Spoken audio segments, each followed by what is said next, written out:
Please pray with me. Spirit of hope and spirit of peace. We need your gifts. Minister to your people, we pray. May only truth be spoken, may only truth be heard. We ask, Amen. So LaGuardia Airport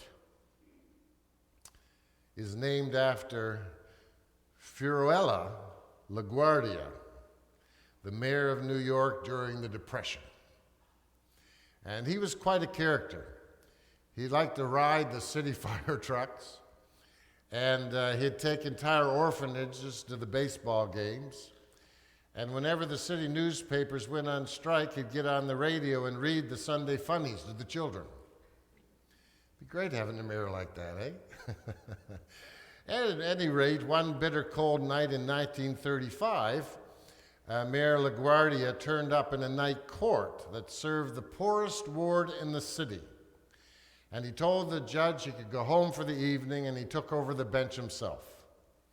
After he heard a few cases, a tattered old woman was brought before him, accused of stealing a loaf of bread. She told LaGuardia that her daughter's husband had deserted her, her daughter was sick, and her grandchildren were starving. But the shopkeeper, from whom the bread was stolen, insisted on pressing charges. My store is in a very bad neighborhood, Your Honor, and if somebody gets away with this, there'll just be more and more stealing. The mayor sighed, and he turned to the old woman and said, I've got to punish you, he said. The law makes no exceptions.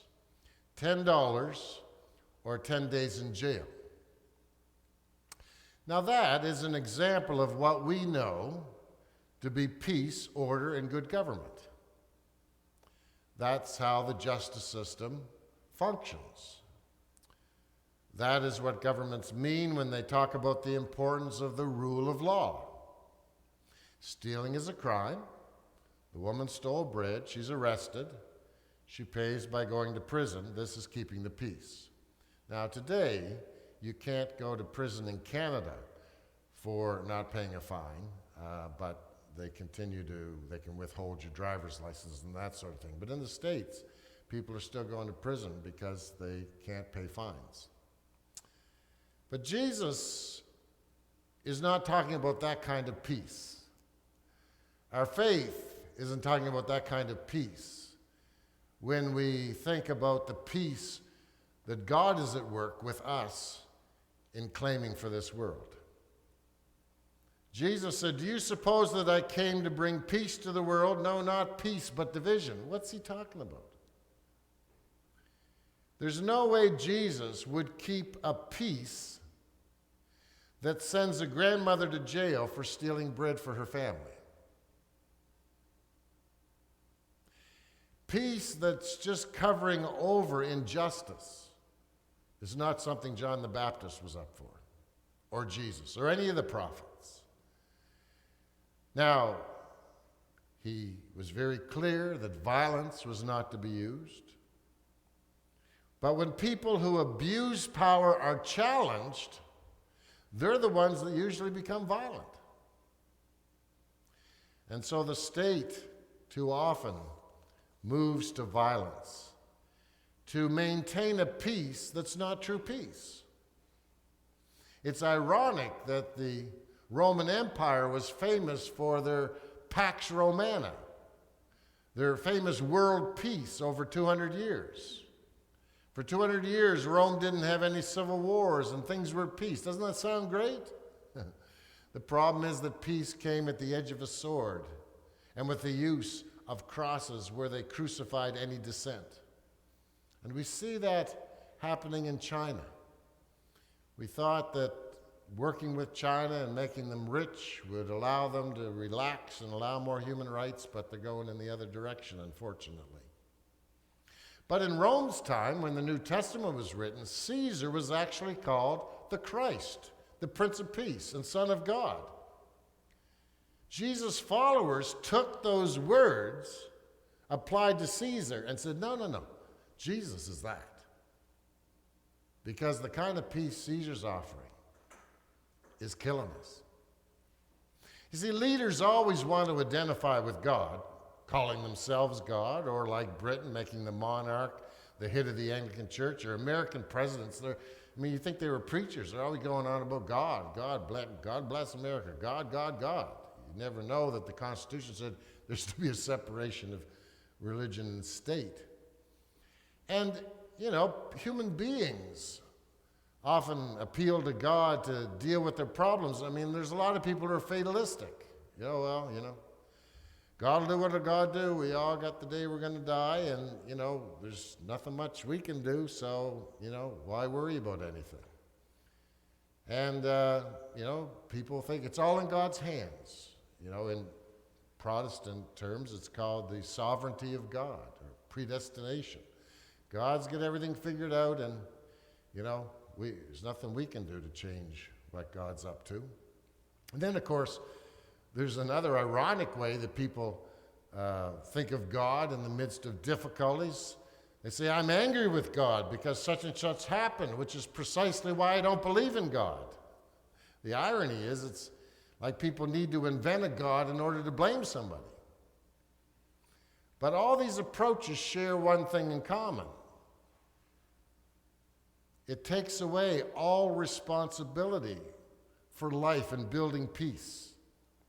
It takes it out of our hands. And nothing good has ever come in this world by abandoning our responsibility for a better world, for our responsibility to figure out a compassionate response to pain and suffering. Armchair quarterbacks don't win the game of life. So we got this John character who was very influential in Jesus' life, waking everybody up, saying, yeah, Rome's saying peace, but it's not working for you. Your children and friends are disappearing whenever they disagree with anything Rome says. We've got a corrupt King Herod that Rome's put in place, and he does whatever Rome tells him to do. Wake up, this isn't peace. That's what he's saying. He's saying, don't cooperate with that. It's you got to move from injustice. You can't follow Rome's example because God's up to something, and God's going to make changes. And when there's injustice, it never works out well.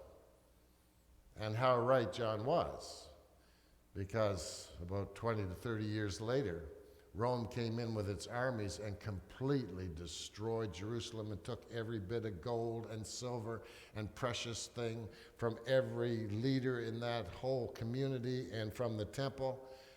Many historians believe that's how they paid for their Colosseum in Rome. So John's waking everybody up, because we're always told to trust the system. Trust what's good for business, and it'll be good for you. Don't organize and ask for a safer workplace. Don't organize and ask for better wages, or you'll lose what you have. That's the story we just hear over and over again, especially since Reagan and Thatcher days, when the unions have had their wings clipped and their rights have been removed from the law. We have to work things out, though, in our personal lives as well. And sometimes it is better to keep the peace.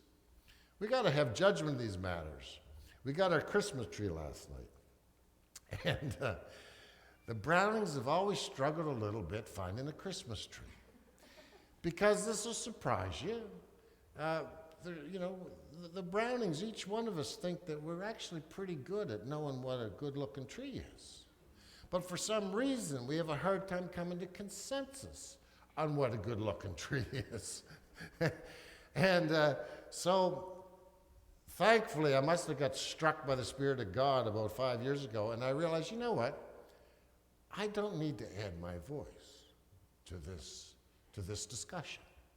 I do have a great eye for form, but I'm just going to be quiet. And, that's helped a bit. and the kids getting older has helped a bit. But, we all feel a lot of pressure. Well, not all, but most people feel a lot of pressure around Christmas. And we really got to look at that. And we got to find a way to let that go so that we can have peace at Christmas. I love the story of my sister. God love her. She had a mother-in-law who every time she invited over for Christmas dinner would always have some zinger about something wasn't quite up to scratch or good enough, or she did it this way, right? And it used to drive my sister crazy.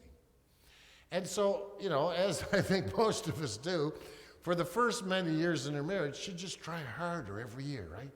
To have the decorations even better and the food even more wonderful. But then the zinger would come, right? And so, our Christmas was just consumed with this pressure and anger, right? And so she had a friend who was a therapist, and they got chatting, and the lights came on for her, and she got creative.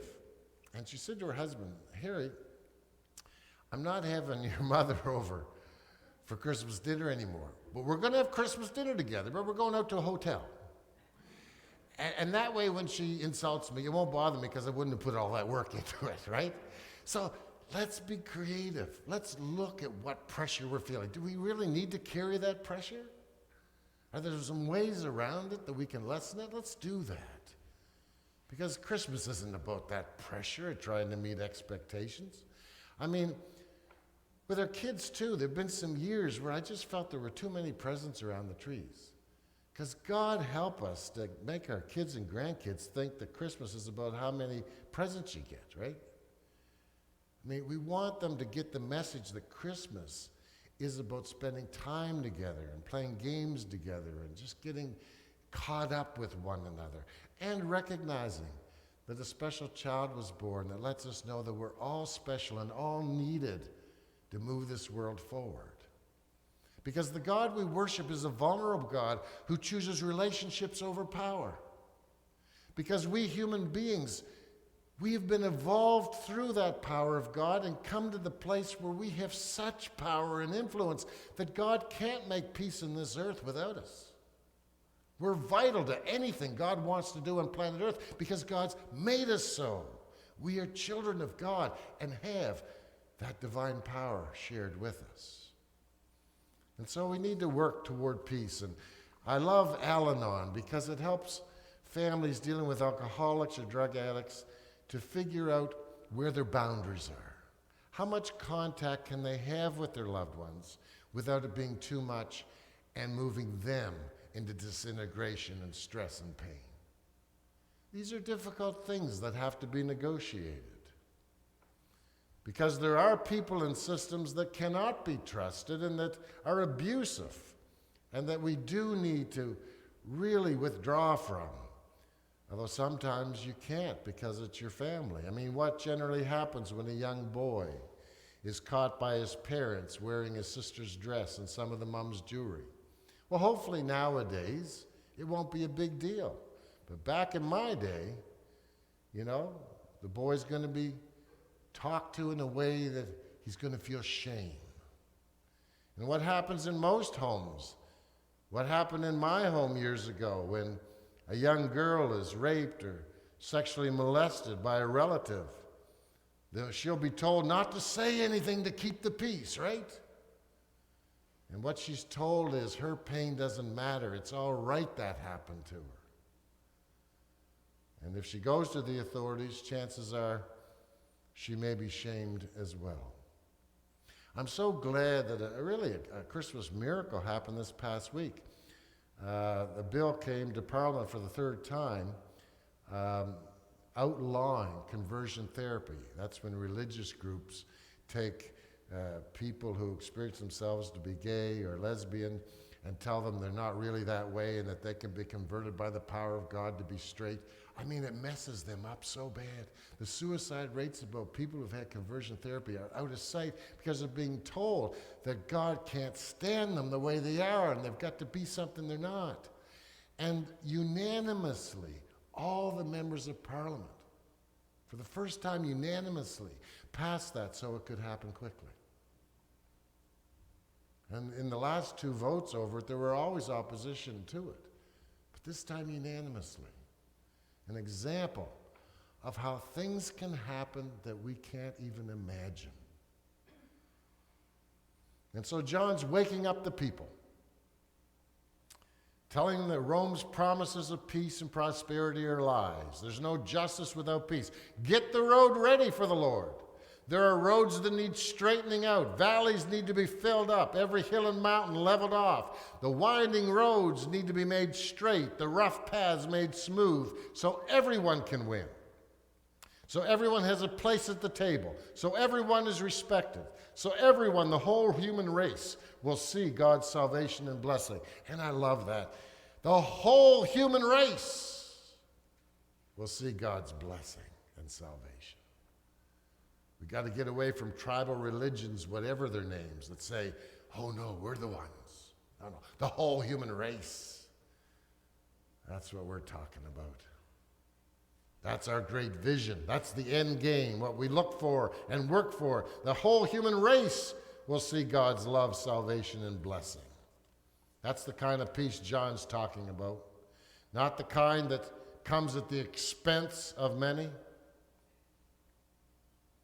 And of course, John paid the price. He was executed by Rome, and Jesus paid the price. He was executed by Rome. But their message cannot be stopped. The dream cannot be stopped. This world has come so far since those days 2,000 years ago.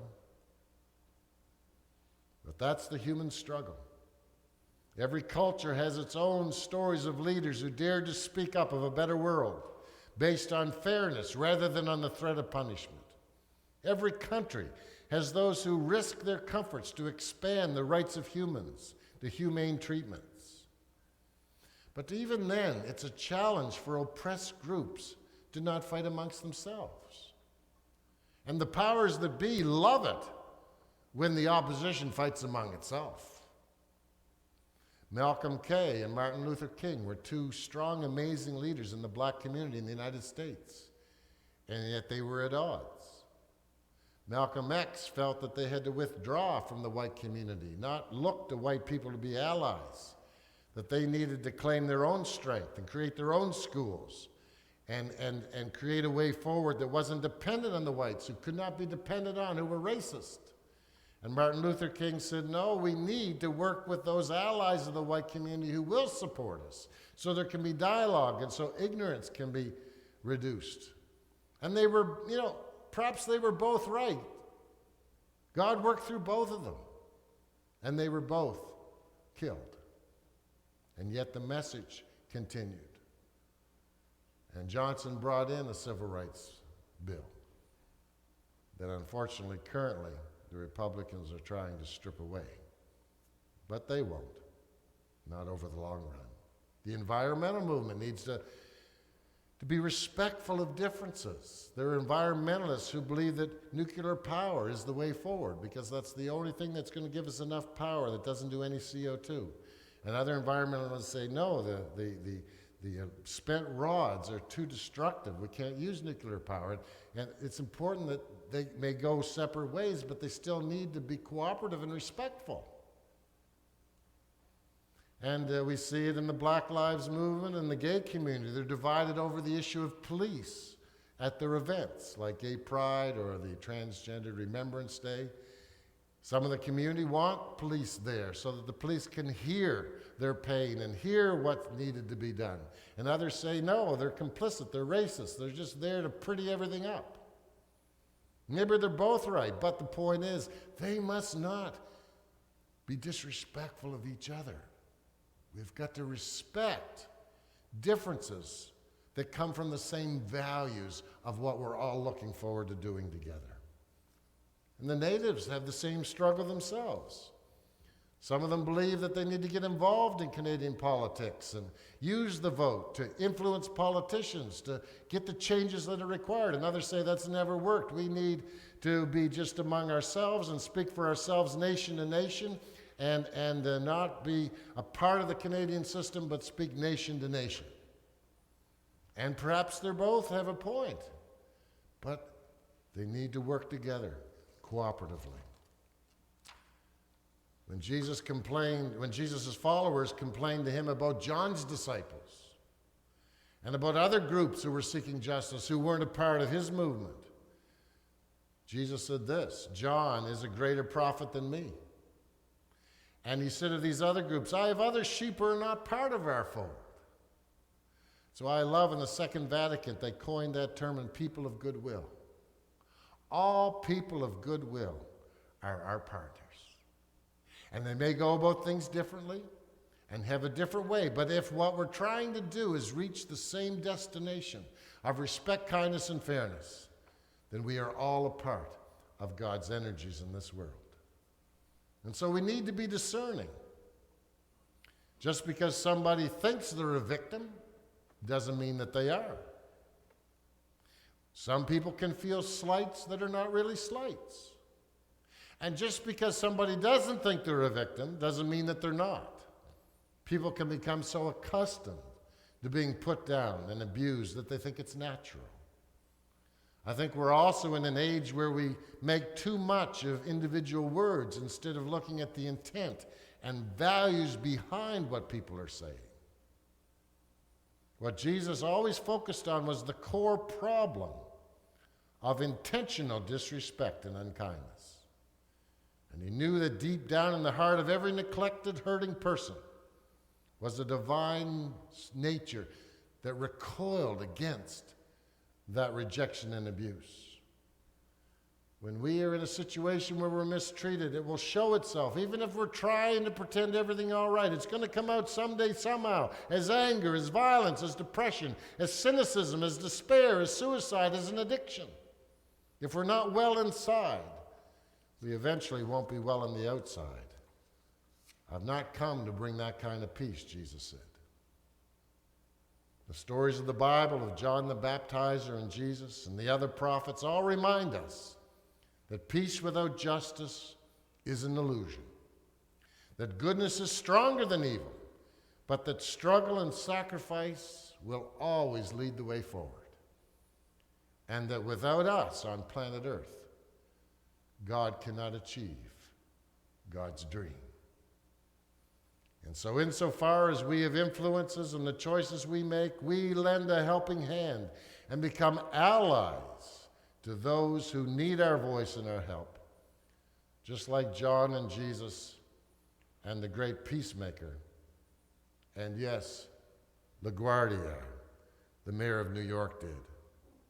Yes, he didn't keep the peace by fining the grandmother for stealing the bread she needed to feed her family. That's what the law required. But as mayor, he created a true peace that night.